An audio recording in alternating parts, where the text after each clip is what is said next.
ഇന്ന് നമ്മൾ മത്തങ്ങ കൊണ്ട് വട്ടയപ്പം ഉണ്ടാക്കാൻ പോവുകയാണ്.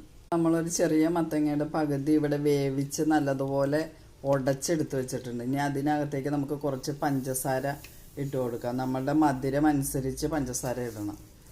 ഇതിനകത്തേക്ക് ഒരു മുറി തേങ്ങ നമുക്ക് ചിരണ്ടിയത് അതും ഇട്ട് കൊടുക്കാം. ഇട്ട് കൊടുത്തിട്ട് നല്ലതുപോലെ ഇളക്കാം. ഇതിലേക്ക് നമുക്ക് 3-4 ഏലക്ക പൊടിച്ചത് ഞാൻ പഞ്ചസാര കൂട്ടി പൊടിച്ചെടുത്തതാണ്. അത് ഇട്ട് നല്ലതുപോലെ ഇളക്കാം. ഇതിനകത്തേക്ക് നമുക്ക് വറുത്ത റവ കുറേശ്ശെ ഇട്ട് നമുക്ക് നല്ലതുപോലെ ഇളക്കി എടുക്കാം.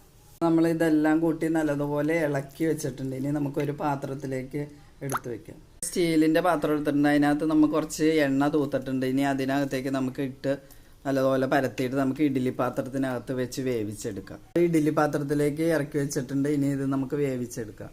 മത്തങ്ങ അപ്പോൾ ഇവിടെ റെഡി ആയിരിക്കുകയാണ്. ഇത് നമുക്ക് ഇനി വേറെ ഒരു പ്ലേറ്റിലോട്ട് മാറ്റാം. നമ്മുടെ മത്തങ്ങയപ്പം നമ്മൾ വേറൊരു പ്ലേറ്റിലോട്ട് മാറ്റി ഇത് മുറിച്ച് വെച്ചിരിക്കുകയാണ്. ഇതിങ്ങനെ എടുത്ത് തിന്നാൻ നല്ല ടേസ്റ്റാണ്. എല്ലാവരും ട്രൈ ചെയ്യുക.